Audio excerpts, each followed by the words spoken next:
Maka PowerPoint wibu. pengurusan gak nonton. Nyanyi dulu Sasagewa tuh.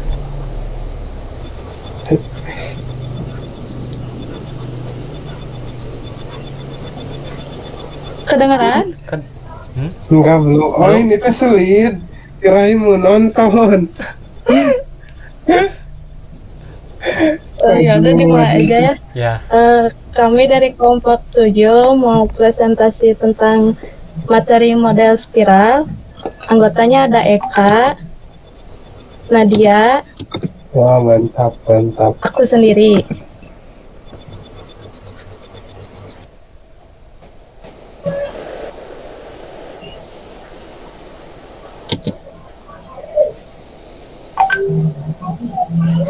Materi pertama dibawakan oleh Eka. Silakan Eka. Ada suaranya? Ada. Oke. Apa itu model spiral? Model spiral diperkenalkan pertama kali oleh Barry Boehm pada makalahnya yang berjudul Spiral Model of Software Development and Enhancement. Barry Boehm menjelaskan bahwa model spiral merupakan model yang sangat berguna untuk melakukan pembangunan proyek-proyek besar dan prosesnya dilakukan dengan memperhatikan resiko banyak sehingga pada akhirnya akan menghasilkan model proses yang tepat sesuai kebutuhan pengguna.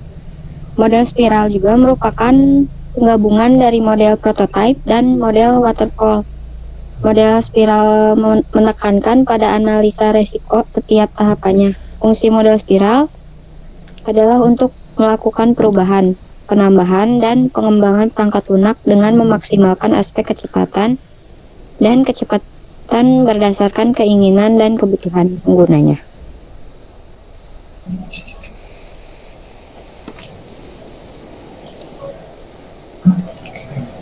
Berikutnya 5 tahapan model spiral. Di sini nomor 1 tahap liaison. Tahap ini berhubungan dengan komunikasi antara pihak-pihak yang terlibat dalam pengembangan software, seperti sistem analis, dengan pelanggan user. Tujuannya adalah memperbaiki dan mengembangkan software sesuai kebutuhan dan keinginan sehingga memuaskan pelanggan.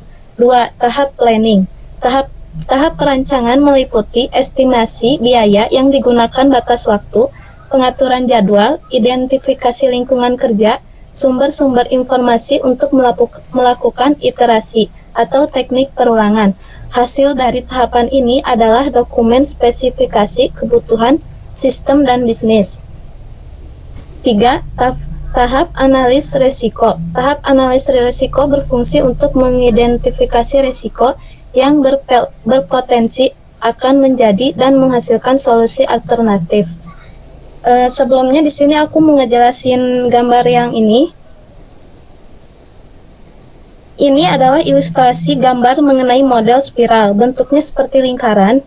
Semakin banyak lingkaran ini atau semakin banyak spiral ini, maka semakin banyak kompleks metode atau model yang akan kita gunakan, sehingga informasi yang akan disampaikan itu akan semakin baik.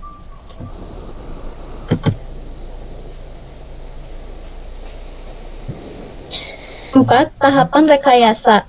Pada tahap rekayasa, beberapa kegiatan ini akan dilakukan, yaitu menguji atau coding dan mengembangkan software, menginstal software, membuat prototipe, mendesain dokumen, meringkas suatu pengujian software, membuat laporan atas kekurangan dari software agar segera diperbaiki. Tahap evaluasi. Pada tahap evaluasi, sistem analis membutuhkan masukan dan tanggapan dari para user dalam mengevaluasi perangkat atau produk yang diuji dan memastikan bahwa produk dibutuhkan sesuai ketentuan yang telah dibicarakan di awal dengan user.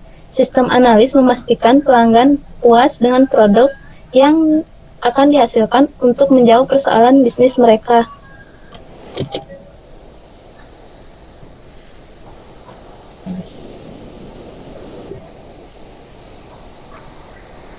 Kelebihan model spiral.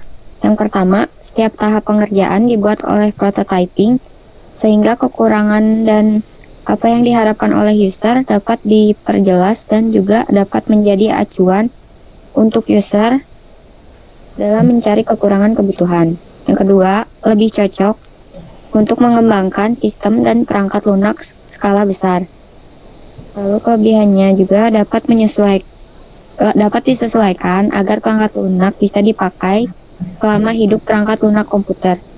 Yang keempat, pengembangan dan pemakaian dapat lebih mudah memahami dan bereaksi terhadap risiko setiap tingkat evolusi karena perangkat lunak terus bekerja selama proses.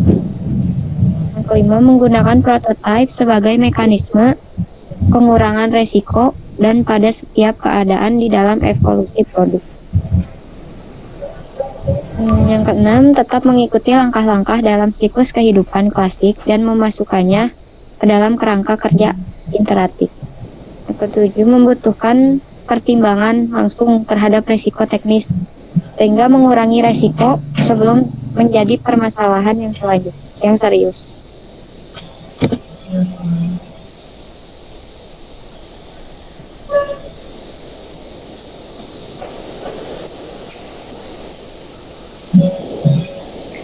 Kekurangan model spiral. 1. Banyak user yang tidak percaya bahwa pendekatan secara evolusioner dapat dikontrol oleh kedua pihak. Model spiral mempunyai resiko yang harus dipertimbangkan ulang oleh user dan developer. Yang kedua, memerlukan tenaga ahli untuk memperkirakan resiko dan harus mengandalkannya supaya sukses. Yang ketiga, belum terbukti apakah metode ini cukup efisien karena usianya yang sangat relatif baru. Yang keempat, memerlukan penaksiran resiko yang masuk akal dan akan menjadi masalah yang serius jika resiko mayor tidak ditemukan dan diatur. Yang kelima, butuh waktu lama untuk menerapkan paradigma ini menuju kepastian yang absolut.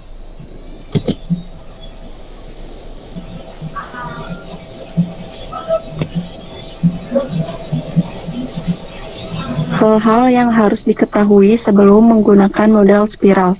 Perbedaan penting antara model spiral dan model perangkat lunak lainnya adalah dilakukan pertimbangan resiko secara eksplisit pada model spiral. Secara informal, resiko adalah sesuatu yang bisa berjalan salah. Sebagai contoh, jika tujuannya adalah menggunakan bahasa pemrograman yang baru, resikonya ialah bahwa kompiler yang tersedia tidak dapat diandalkan. Risiko mengakibatkan masalah proyek seperti terlampauinya jadwal dan biaya, sehingga minimasi risiko merupakan kegiatan manajemen proyek yang sangat penting. Siklus spiral dimulai dengan memperluas tujuan seperti kinerja, fungsionalitas, dan lain-lain. Cara-cara alternatif untuk mencapai tujuan ini adalah batas-batas yang ditetapkan pada setiap alternatif. Kemudian diperhitungkan setiap alternatif dinilai terhadap tujuan sehingga menghasilkan identifikasi sumber-sumber risiko. Langkah selanjutnya adalah mengevaluasi risiko-risiko ini dengan kegiatan seperti analisis yang lebih rinci, pembuatan prototipe, simulasi, dan lain-lain. Begitu risiko telah dinilai, dilakukan pengembangan yang diikuti dengan kegiatan perencanaan untuk fase selanjutnya.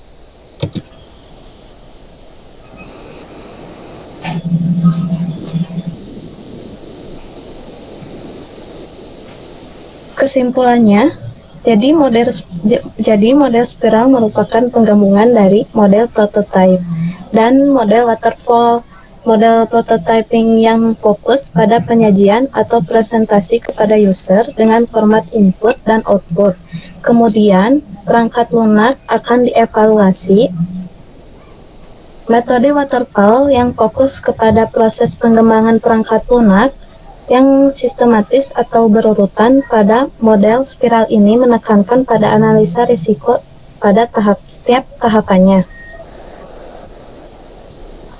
Pada rekayasa perangkat lunak model spiral, proses dimulai dari inti bergerak searah dengan jarum jam, mengelilingi spiral. Lintasan pertama putaran menghasilkan pengembangan spesifikasi produk putaran selanjutnya. Digunakan untuk mengembangkan sebuah prototipe dan secara progresif mengembangkan versi perangkat lunak yang lebih canggih. Masing-masing lintasan yang melalui daerah perencanaan menghasilkan penyesuaian pada rencana proyek.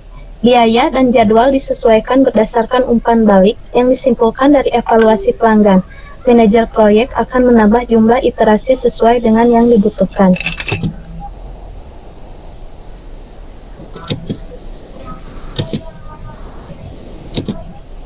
Mungkin segitu aja.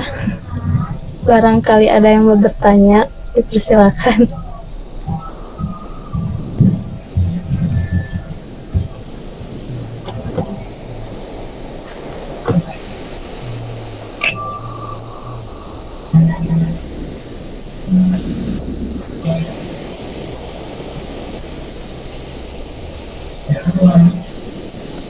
Mau lihat itu? Baik itu. Saya mau Mau lihat apa? Itu diagramnya. Oh, iya. Sambil liatin diagramnya, boleh? Diagram yang ini. Ya, ya. Nah, itu dulu jawab pertanyaan itu dari Depa di Saya juga mau bertanya nih. Ya, boleh. Mau di chat apa disebutin aja di sini? Kok Depa ya? Kamu jawab. Mau nanya, Dev mau nanya.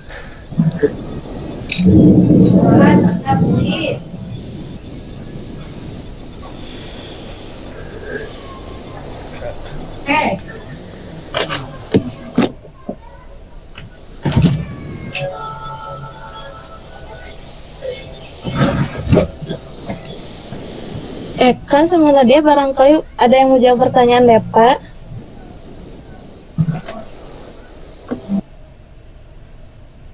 Bentar.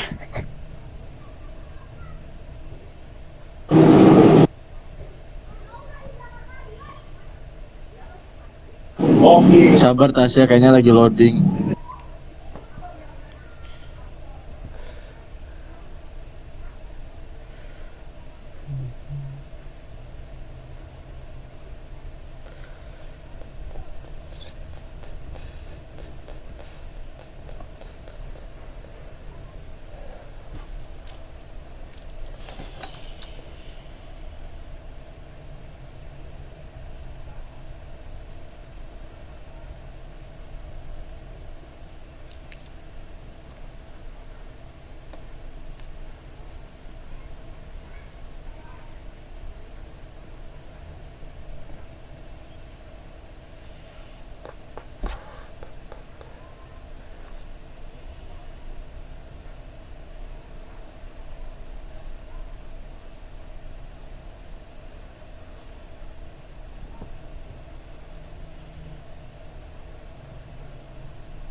Mau jawab yang Deva.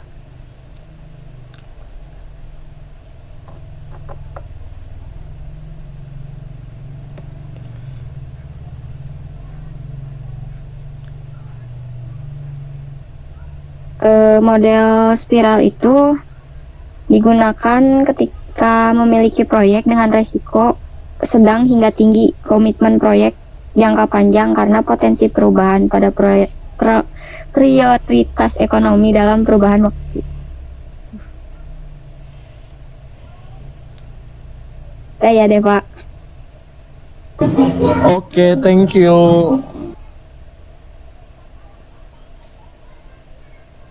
Ada lagi?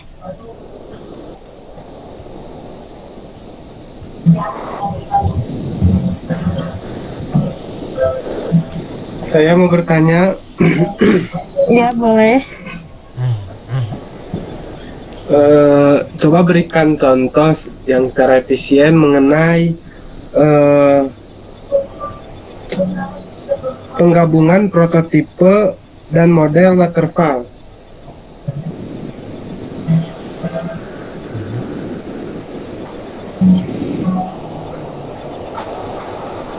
Ulangi.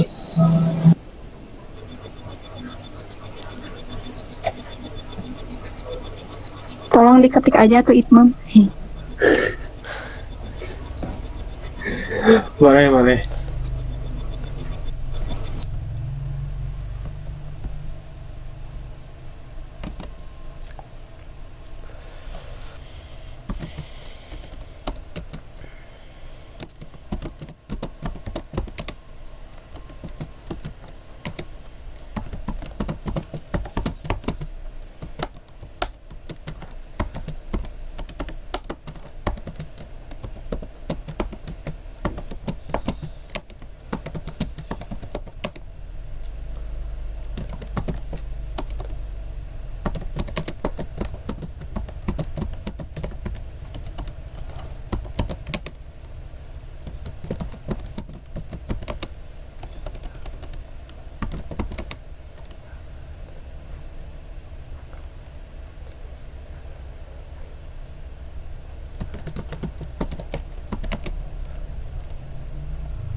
Izin menjawab.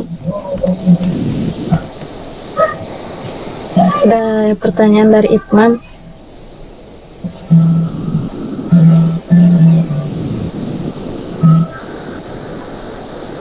Mungkin kalau model waterfall itu kan lebih cocok untuk sistem atau perangkat lunak yang bersifat generik ya. Artinya sistem dapat diidentifikasi semua kebutuhannya dari awal dengan spesifikasi yang umum. Contohnya kayak contoh topik tugas akhir atau skripsi yang cocok jika menggunakan model ini memiliki tujuan untuk membangun sebuah sistem dari awal yang mengumpulkan kebutuhan sistem yang akan dibangun sesuai dengan topik penelitian. Kalau prototyping lebih cocok untuk sistem atau perangkat lunak yang bersifat custom, artinya software yang diciptakan berdasarkan permintaan dan kebutuhan atau bahkan dari situasi atau kondisi tertentu sesuai dengan karakteristik model ini. Contohnya topik tugas akhir atau skripsi yang cocok jika menggunakan model ini memiliki tujuan untuk mengimplementasikan sebuah metode atau algoritma tertentu pada suatu kasus. Jelas nggak? Mantap, atur nuhun. Ya, siap, sama-sama. Semoga bermanfaat. Ada lagi? Amin ya Allah.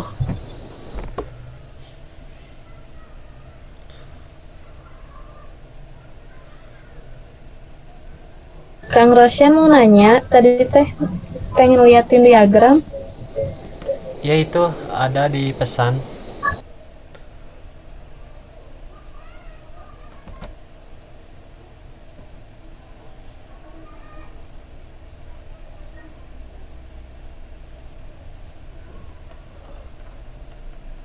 Barangkali ada yang bantu jawab, Nadia atau Eka.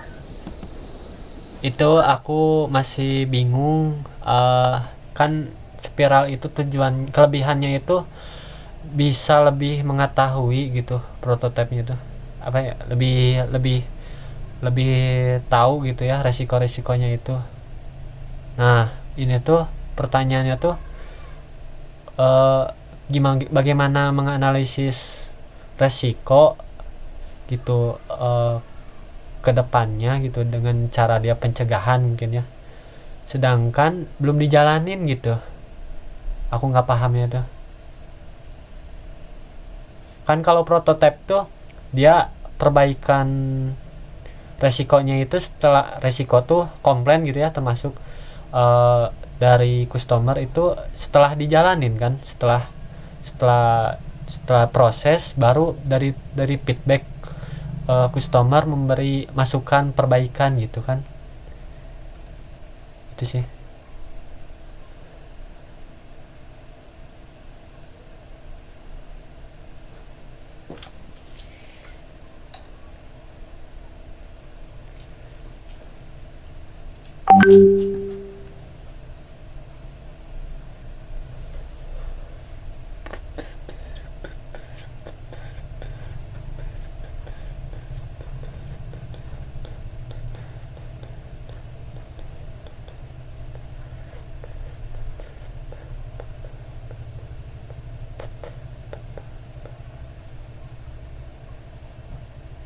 Gimana ini teh, aduh kagak jawab lagi. Halo, Iya, halo. ada yang nggak bisa jawab?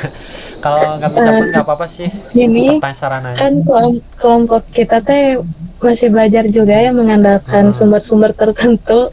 Jadi kalau yang ditanyain Kang Rosyan kayaknya kita juga bertiga masih kurang paham.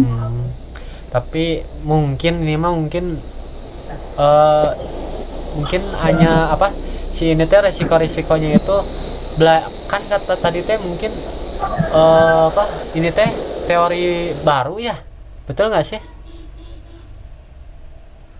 Tasya? Iya, bentar.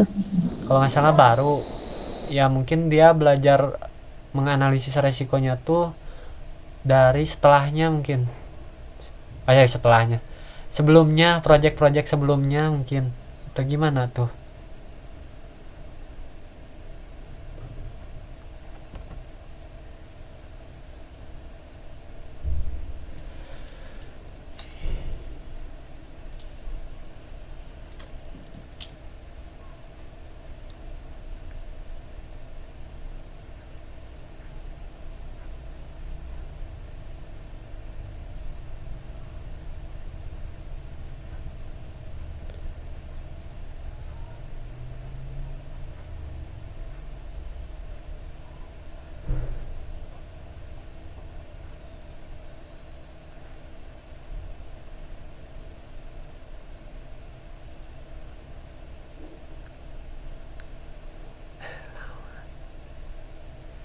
Coba aku searching.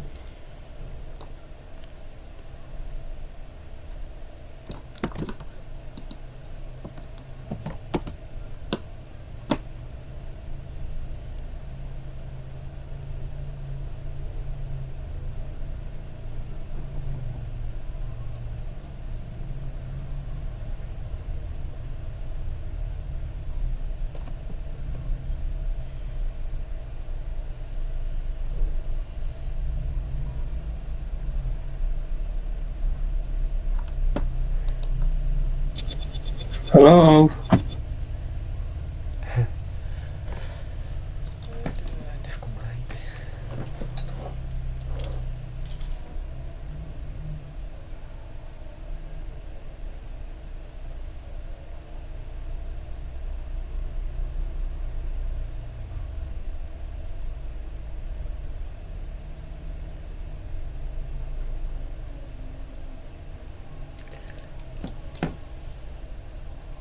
Eka atau Nadia ada yang bisa bantu jawab?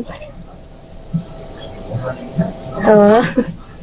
Itu teh tadi teh apa? Tipe resiko. Iya, resiko. Masih kurang paham di kelebihan ya?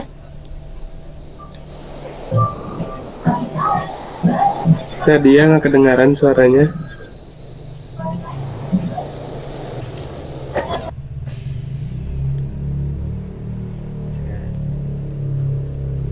Ini Kang Rosyannya ada? Halo? Ya ada. Ya sok Eka, katanya Eka mau bantu.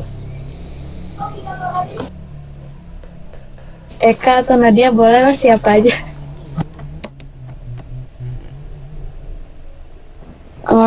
Izin menjawab. Ya. Aduh.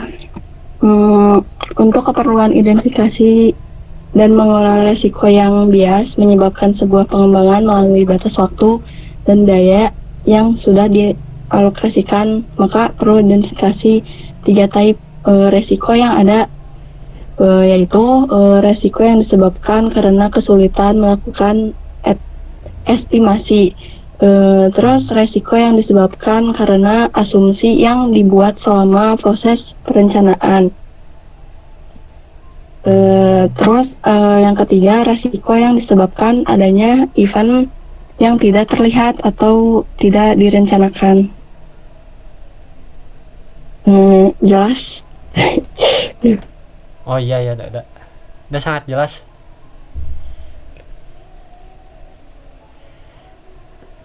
Oh, oke, terima kasih. Baik, ada lagi? Atau cukup? Cukup, udah 25 menit. Ya udah. Kalau gitu Ini ngumpulin di kan orang.